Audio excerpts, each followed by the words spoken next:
அல்ஹம்துலில்லாஹி ரப்பில் ஆலமீன் வஸ்ஸலாத்து வஸ்ஸலாம் அலா ரசூலில்லாஹில் அமீன் வ அலா ஆலிஹி அஷ்வாபி அஜ்மாயின். அவுது பில்லாஹி மினஷ் ஷைத்தானி ரஜீம். பிஸ்மில்லாஹி ரஹ்மானி ரஹீம். அரபு வசந்தம், மல்லிகைப்பூ புரட்சி, முல்லைப்பூ புரட்சி என்றெல்லாம் கேள்விப்பட்டிருப்பீர்கள்.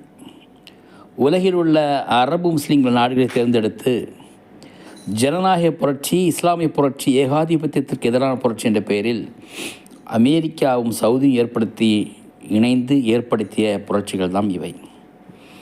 இந்த புரட்சிகளால் பாதிக்கப்பட்ட நாடுகள் சொன்னால் துனிசியா, லிபியா, எகிப்து, சிரியா, ஜோர்டான், பஹ்ரைன் போன்ற நாடுகளாகும். இதில் அமெரிக்க சதி ஈடுபடாத நாடு சிரியாவாகும். காரணம்,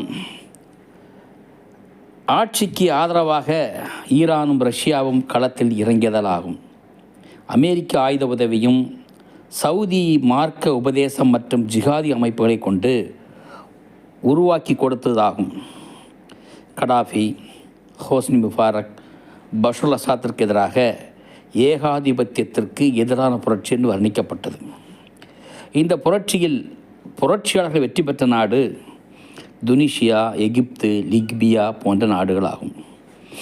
இன்றைக்கு அந்த நாடுகள் மிகவும் வறுமை கோட்டிற்கு கீழும், இதனால் அமெரிக்காவை எதிர்க்கும் நாடே இல்லை என்ற நிலைமை ஆகிவிட்டது. அரபு அரசர்களைப் போன்று இந்த நாட்டின் அதிபர்களும் அமெரிக்காவுடைய பஃபட் ஆகிவிட்டார்கள்.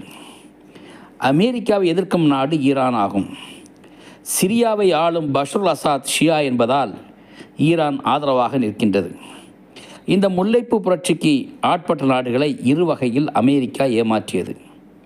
ஒரு வகை மக்களை பொறுத்தவரை ஏகாதிபத்தியத்திற்கு எதிரான புரட்சி என்று சொல்லப்பட்டது, ஒரு ஜனநாயக புரட்சி என்று சொல்லப்பட்டது. இரண்டாவது, ஜிஹாதி அமைப்புகளை பொறுத்தவரை அவர்கள் கையில் ஆயுதங்கள் கொடுத்து இஸ்லாமிய ஆட்சி ஏற்படுத்த போகிறோம் என்று சொல்லப்பட்டது. அரபு வசந்தம் என்று சொல்லி இந்த நாடுகளில் குண்டுவெடிப்புகளும் துப்பாக்கிச்சூடுகளுமாக அந்த மக்களுடைய நிம்மதியை கெடுத்தே வந்தது.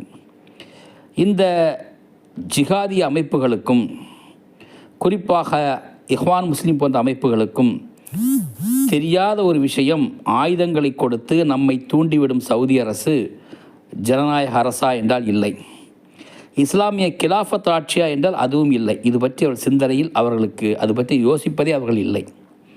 பலஸ்தீன முஸ்லீம்களுக்கு ஆதரவாக இஸ்ரேலுக்கு எதிராக பேசிய நாடுகளே இந்த எகிப்து, ஜோர்டான், லிபியா, துனிசியா, சிரியா போன்ற நாடுகள். இன்றைக்கு சிரியா தவிர மற்ற நாடுகள் எல்லாம் இஸ்ரேலுக்கு ஆதரவாக செயல்படுகிறது. குறிப்பாக அமெரிக்காவிற்கு ஆதரவாக செயல்படுகின்றது.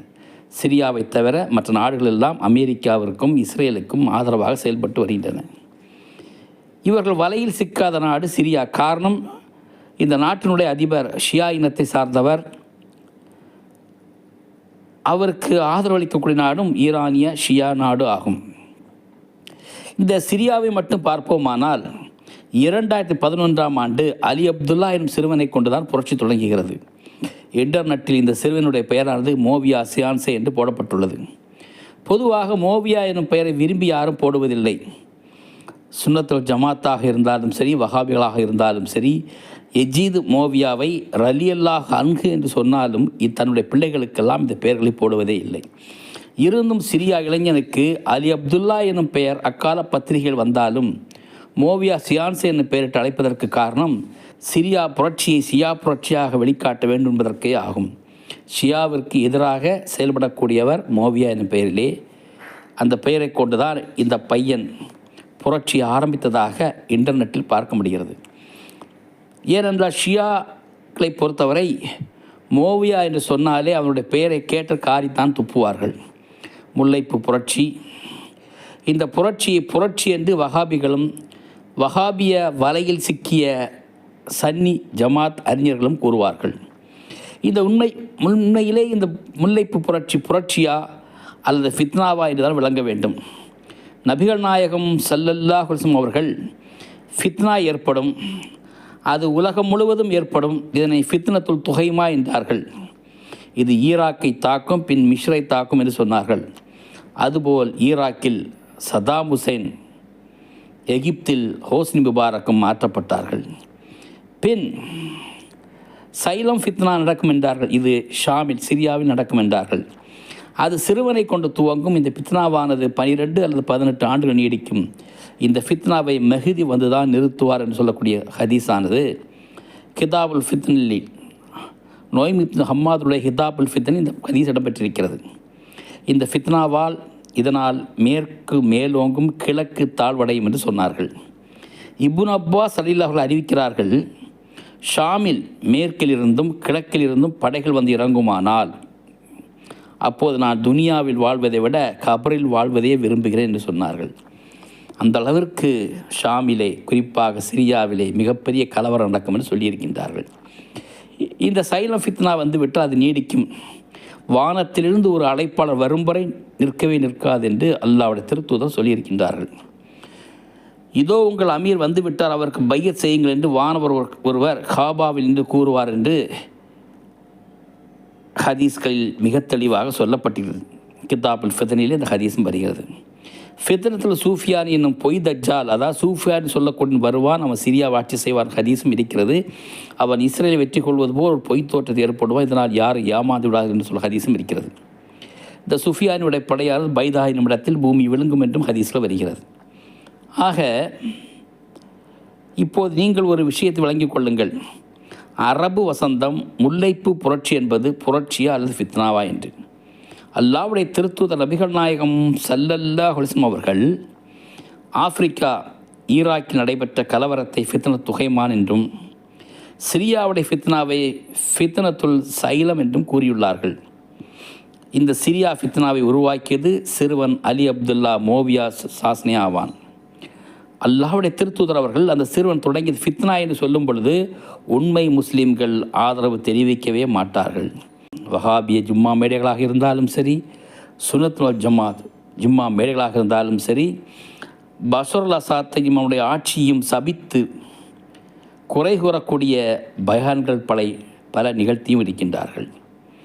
அந்த ஷியாக்காரன் ஆட்சியை வீழ்த்திவிட்டு ஐஎஸ் போன்ற இஸ்லாமிய தீவிரவாதிகள் இஸ்லாமிய ஆட்சி ஏற்படுத்த வேண்டும் என்றார்கள்.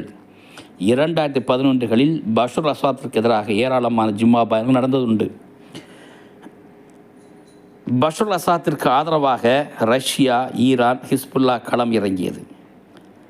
பஷர் அசாத்திற்கு எதிராக வஹாபிய சவுதி ஆதரவு பற்றி இஹ்வானிகளும் ஐஎஸ்ஐஎஸ்களும் அமெரிக்கன் ஆயுதங்களை களமிறங்கினார்கள். விளைவு சிரியா இரத்த ஆறானது, பல கட்டிடங்கள் தரைமட்டமாக்கியது. இந்த ஃபித்னா இப்போது வரை நீடிக்கிறது. என்னுடைய கேள்வி, Bashar al Assad Iran, Russia, Hezbollah உதவவில்லை என்று சொன்னால் சிரியாவில் பஷாருல் அசாத்தை தூக்கி வீசி ஒரு அமெரிக்க அடிவருடைய ஆட்சி ஏற்பட்டிருக்கும். இன்றைக்கு ஈரான் இஸ்ரேல் மீது ஏவுகணை வீசியிருக்க முடியாது. சிரியாவை பொறுத்தவரை அது ஒரு ஈரானிய ஆதரவு நாடு என்று சொல்லக்கூடிய காரணத்தினால்தான் ஈரானிலிருந்து வரக்கூடிய மிசைல்களை, இஸ்ரேலில் தாக்கக்கூடிய மிசைல்களை தடுப்பதில்லை. அதே சமயம் ஒரு அமெரிக்க பஃபட் அங்கே ஆட்சி செய்வானால் பஷர் அல் அசாத் அல்லாமல், ஷியா அல்லாமல் ஒரு சுன்னத்துல் ஜமாத்தை சார்ந்தவனோ அல்லது ஒரு வஹாபி ஜமாத்தை சார்ந்தவனோ அமெரிக்க அடிவருடியாக அவன் ஜனாதிபதியாக இருந்திருப்பானால் நிச்சயமாக ஈரானுடைய யுத்தமானது இஸ்ரேல் வரை எட்டியிருக்காது. எகிப்து, ஜோர்டான், சவுதி போல் இஸ்ரேல் ஆதரவு நாடாக சிரியா மாறியிருக்கும். சிரியாவில் கலவரம் நடப்பதும் அதனை மெஹதி வந்து தடுப்பதும் அல்லாஹ்வுடைய ஏற்பாடு ஆகும். அந்த மெஹதிக்கு 12,000 ஏமனிய ஹுசைனிகள், சைதி மதகம் சார்ந்த ஹவுதிகள் உதவுவதும் அல்லாஹ்வுடைய ஏற்பாடாகும். இன்றைக்கு பஷார் அசாத்தையும் ஈரானையும் திட்டுபவர்கள் உலகமெங்கும், குறிப்பாக அரபு வசந்தம் என்னை ஃபித்னா உருவாக்கி நாடுகளை சுடுகாடாக்கியது அமெரிக்காவும் சவுதி வஹாபி அரசும் ஆகும் என்பதை விளங்கி கொள்ள வேண்டும் என்பதை இந்த பதிவின் மூலமாக தருகிறோம். வாஹிர் தாவானா அல்ஹம்துலில்லாஹி ரப்பில் ஆலமீன். அஸ்ஸலாமு அலைக்கும் வரஹ்மத்துல்லாஹி பரக்கத்.